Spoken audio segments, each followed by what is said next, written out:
Hello guys, for today's video, magluluto tayo ng ating paboritong ginataang kalabasa na may hipon at malunggay.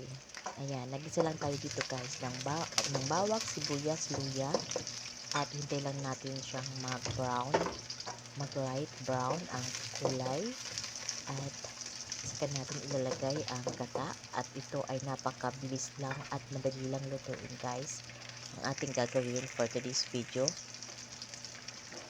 Ayan. So, minsan lang ako gumawa ng ginataan.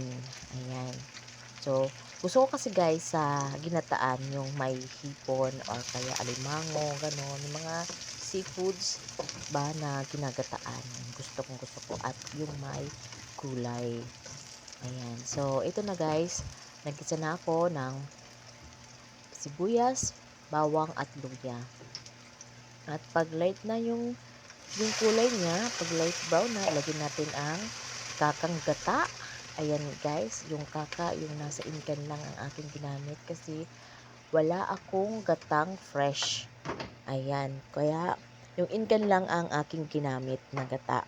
Pero okay na rin naman, masarap na rin. At hintayin lang natin siyang kumulo. At saka natin ilalagay ang ating mga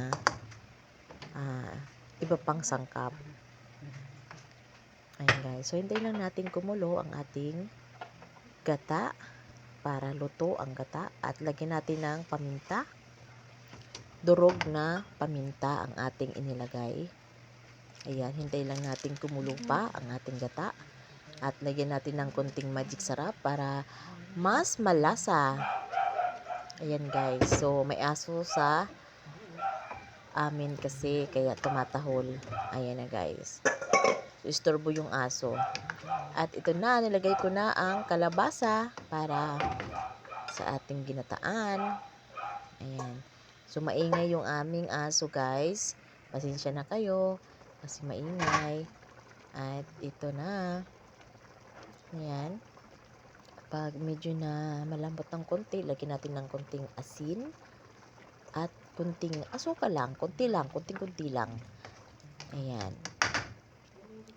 And then, hintay lang natin na maluto ang ating gulay. At ayan na, medyo luto na siya. At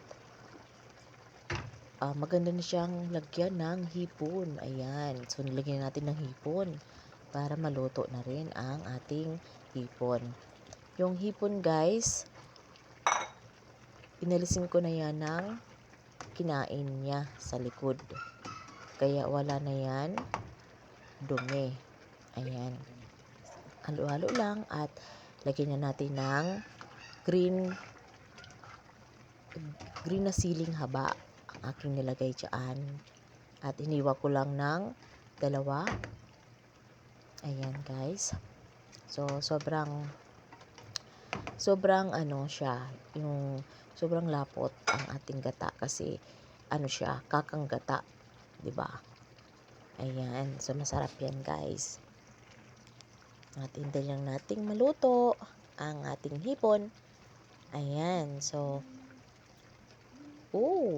ayan na. Nilagyan ko na rin yan ng anghang para may kagat anghang ang ating ginataan. Ayan na, guys. So, sabi nga nila, ang mga Bicolana ay mahilig sa anghang. Ayan. At pagkatapos niyan, lalagyan na natin ng ating malunggay. Ayan, yan mas masarap pa. Yan, nilagyan ko rin ng malunggay para mas healthy ang ating gulay. Ayan. Ayan na guys. So, malapit na siyang maluto. Ang gulay kasi na malunggay ay kunti lang yan na luto-luto at madali lang. Ayan guys. At ito na guys, ang aking niluto. Ayan, thank you for watching. Bye-bye.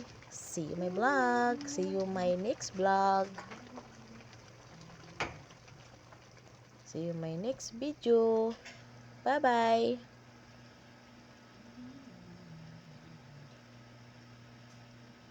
Please subscribe to my YouTube channel. Ay, sa beauty to. Thank you guys.